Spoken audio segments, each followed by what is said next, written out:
Road Rumbles is the penultimate episode of this first season of Cars on the Road. Lightning McQueen and Mater must be getting closer to his sisters now. And in this episode, it's all about fighting. And to be honest, even though I feel like it's got the most important message of all of the episodes so far, it's the one that I think I enjoyed the least. That's not to say I didn't like it at all. I just didn't find it as exciting or as interesting as some of the others.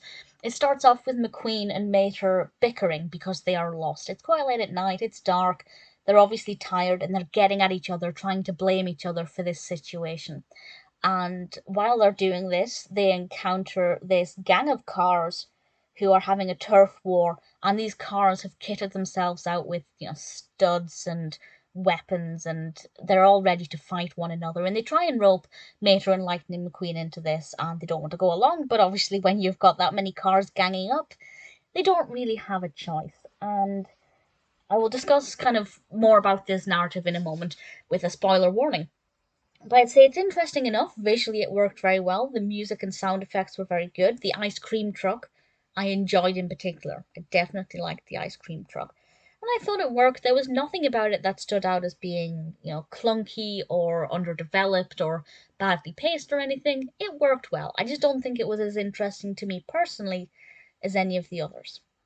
So, spoilers from now, I'm going to go into a bit more detail about what happens.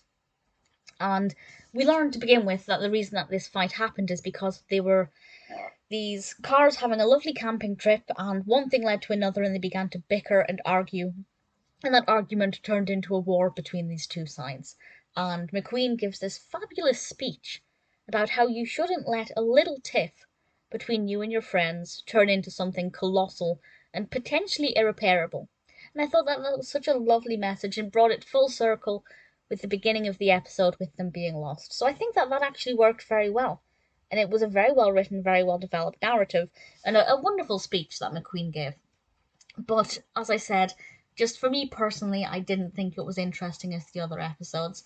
I have one episode left to watch, the final episode. I don't know what to expect from it. I haven't even looked at what the episode is called, but I will check that out in a moment. But it's not a terrible episode. I'm hoping the final episode is a bit better. I enjoyed it, not my favourite, but still worth checking out.